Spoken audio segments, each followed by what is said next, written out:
This week on Starcap, mass shootings in St. Andrew and St. Catherine, fake doctor sentenced for fraud, teen confesses to robbing school, mom of disabled son living through a nightmare, and in their pastor this week, got my friend's wife pregnant.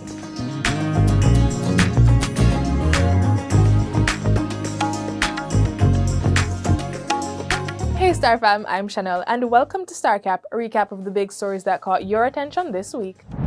This week, Jamaica was plagued by gun violence with mass shootings in Linstead, St. Catherine and Textile in central Kingston. The first one happened on Sunday night in the community of Commodore, Linstead, where 11 people were shot, 5 fatally, including a child. A curfew has since been imposed on the area. Later on Tuesday, a central Kingston community was the scene of a similar incident when gunmen opened fire, leaving 6 people nursing gunshot wounds. The injured parties include 2 minors and a disabled youth.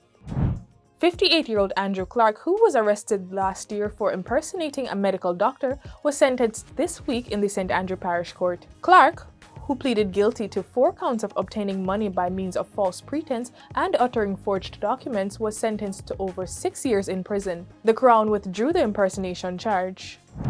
A 15-year-old boy from Lucy, Hanover, has been charged with housebreaking and larceny following an incident at a school in another community. On Tuesday, while he was in police custody in relation to a completely separate matter, he confessed that he broke into the administration office at the school and stole $39,000 in cash and a Samsung smartphone valued at $27,000. His court date is still being finalized. Breaking into a school feels so random though. Also, was this his school or did he just see an opportunity and take it? I have way too many questions.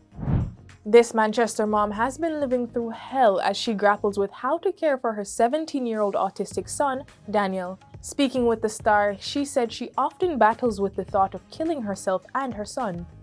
If it was Laurie alone, I'd have killed myself a long time and kill my son. She explained that because of the severity of her son's illness, she has become a shut-in who lives in constant fear of him attacking her. Honestly, because I feel depressed, especially when I'm at Pumpio and I say nothing not dead again, you know. To hear the details of what Tanya and Daniel have been living through, watch their full interview on our YouTube channel at Jamaica Star Online. And in Dear Pastor this week, got my friend's wife pregnant. This 40-year-old reader is in a sticky spot. After his woman put him out, his friend invited him to stay at his house with him and his wife. The trouble started though when this man got sexually involved with his friend's wife. He says his friend worked night shifts, so he and the woman were in the house alone quite often. After sleeping with her 3 times, he got her pregnant. She says even though there is no way her husband got her pregnant, she wants to keep the baby and is asking him to accept it. Now this man is worried about how his friend will react to the news and is even considering moving to a whole other part of the country to escape his wrath. Pastor has sufficiently chided this man, so let's get down to brass tacks. If you were in this man's position, how would you tell your friend that you got his wife pregnant? Let us know in the comments below. That's it for this week's Starcap. Remember to follow us on Facebook and Instagram at The Jamaica Star and on TikTok and X at Jamaica Star. Subscribe on YouTube and click the notification bell to never miss an episode. Until next time, I'm Chanelle. Keep reading the Star, the people.